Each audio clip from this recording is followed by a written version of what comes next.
Hello મિત્રો, welcome to Api Goswami computer education channel.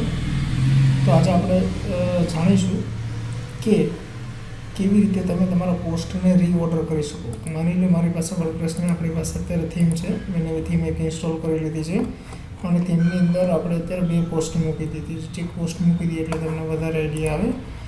તો પોસ્ટને રીઓર્ડર કરવાનું છે. માની લો કે અહીંથી હું પોસ્ટને નીચે મારે 3 પોસ્ટ છે અને 3માંથી કોઈ પણ પોસ્ટની ઉપર નીચે મારે કરવી હોય તો કેવી રીતે કરી શકાય?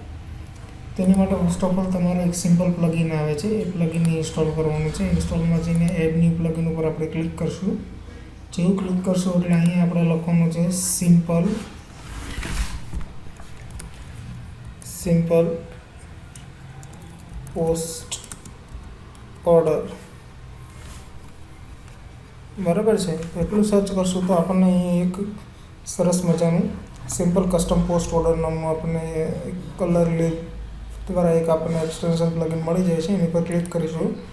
ક્લિક કર્યા બાદ ઇન્સ્ટોલ થશે. ઇન્સ્ટોલ થઈ ગયા બાદ એને આપણે એક્ટિવેટ કરી લઈશું.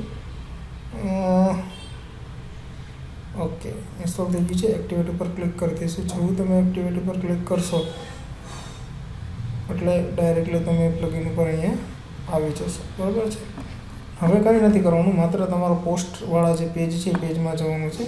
એટલે તમે જોઈ શકશો કે અહીં જે સ્ટાર્ટર ઉપર આપણે ક્લિક કરી દઈશું. કઈ જગ્યાએ તમારે અને રીઓર્ડર કરાવડાવવું છે. તો કે પોસ્ટની અંદર, પેજની અંદર, કેટેગરીની, ટેક્સની, લિંક્સની તમે જેને કરાવવા માગતા હોય એની પર ક્લિક કરીને અપડેટ આપી દેવાનું છે. બરાબર છે. ત્યારબાદ પોસ્ટ ઉપર જશું. તો પોસ્ટ ઉપર જશું એટલે તમે જોજો અહીંયા જો આપણી પાસે 4 એરાવાળું એક કર્સર આવી જાય છે. અત્યારે બાય ડિફોલ્ટ આપણી પાસે પહેલું છે Node.jsનું છે અને બીજું છે PHPનું છે. બરાબર છે. અને એક ઓકે, એ તો રિસન્ટ અત્યારે પોસ્ટ આપણને બતાવે છે કે Node.jsની છે, એક આ છે અને એક આ છે. Node.jsમાં આપણે ઇમેજ નથી નાખી એટલે આપણે શું કરશું તો પોસ્ટની અંદર Node.js વાળી પોસ્ટને એડિટ કરશું. એડિટ કર્યા બાદ એની જે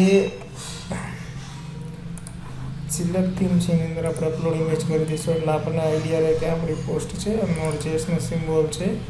અને અપલોડ કરીને આપણે સેટ ડિફોલ્ટ ફીચર્સ ઇમેજ આપી દઈશું અને અપડેટ આપી દઈશું. બરાબર. પછી અહીંયા આવીને રિફ્રેશ કરીને ટ્રાય કરશું, ચેક કરશું તો અહીંયા ઇમેજ આવી જશે. ઓકે, આપણી પાસે 3 પોસ્ટ છે. ટૂંકમાંથી 3 પોસ્ટમાંથી માની લો કે JS વાળી જે પોસ્ટ છે એને મારી ઉપર લેવી છે તો હું અહીંયા મારા એડમિન પેનલમાં જો પેલી નોડની છે આ પોસ્ટને હું ક્લિક કરીને ઉપર લઈ લઈશ એટલે રીઓર્ડર થઈ જશે. અને અહીંયા આવીને હું રિફ્રેશ કરીશ તો તમે ચેક કરી લેજો કે જાવાસ્ક્રિપ્ટ વાળી ઉપર આવી ગઈ અને નીચે આવી ગઈ. બરાબર. તો સાદું ને સિમ્પલ છે કે વર્ડપ્રેસની અંદર જ્યારે પણ તમારે કોઈ પણ પ્રકારનો ડેટા પોસ્ટ હોય કે પેજ હોય એને તમારે રીઓર્ડર કરવા હોય તો તમે કરી શકો.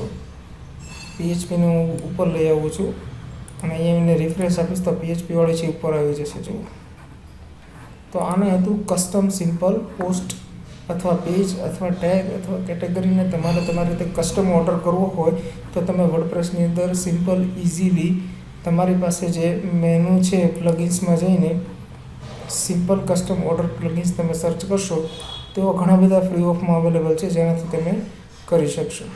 બરાબર છે. તો આજના વિડીયોમાં એટલું જ મિત્રો. નેક્સ્ટ વિડીયોમાં નવા કન્સેપ્ટ સાથે વર્ડપ્રેસમાં મળીશું. Bye bye.